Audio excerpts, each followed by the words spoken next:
আসসালামু আলাইকুম রহমতুল্লাহি ওয়া বারাকাতুহু। সুপ্রিয় দর্শক, অনেক দিন ধরে ভাবছিলাম মক্তবের ছাত্রছাত্রীদেরকে নিয়ে একটি বিরিয়ানি পার্টি করব। যেই কথা সেই কাজ। তো পাশেই আমার বড় ভাই চলে আসলেন হঠাৎ করে, যে তোমরা কী করতেছো দেখি। তিনি এসে দেখলেন আমরা এখানে মুরগি নিয়ে আসছি আগের রাত।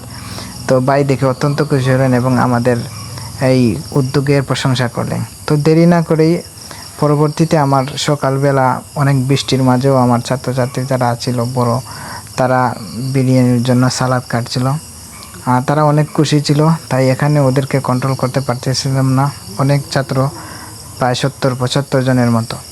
তো হঠাৎ করেই তাদের বৃষ্টি আসায় আমাদের কাজে একটু দেরি হয়ে গেল। সকাল 9টা হয়ে গেছে, এখনও পর্যন্ত বিরিয়ানিগুলো সিস্টেমই করতে পারিনি। তো 3-4 জন বড় ছাত্র ছিল, তারা বিরিয়ানি নিয়ে আসলো।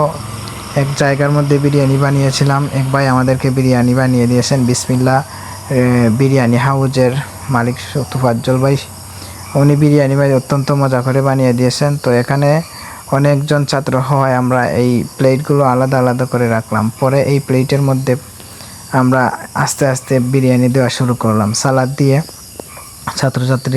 ছাত্র যারা ছিল তারা সালাদ দিল, এবং সালাদ দেওয়ার সাথে সাথে আমাদের এই গ্রামের বড় একজন ভাই চলে আসলো।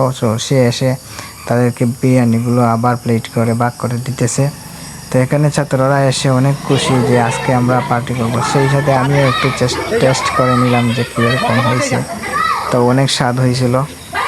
তো যাই হোক, পরে সবাই মন ভরে খাইতেছে এবং তারা অনেক খুশি আজকে আমরা যে একটা আয়োজন করলাম।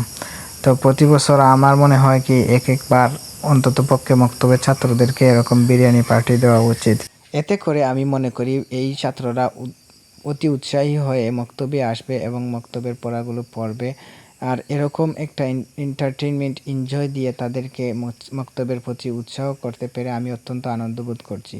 তারপরে আমরা যারা ছিলাম, বিরিয়ানি হয় নাই, বিরিয়ানির কমতি ছিল। তারপরে আমি তোফাজ্জল ভাইয়ের দোকান থেকে আমরা আনলাম, এনে যারা রয়েছিল তারা গোস্ত রয়েছিল, গোস্তের সাথে খেলাম এবং এই অনুষ্ঠান করতে পেরে আমি অত্যন্ত আনন্দ বোধ করছি। সামনে যদি আল্লাহ তৌফিক দেন আরও একটি অনুষ্ঠান করব ইনশাআল্লাহ। আর এর মাধ্যমে আমরা চাই যে ছেলেমেয়েরা এন্টারটেইনমেন্ট পাক এবং মসজিদে আসুক।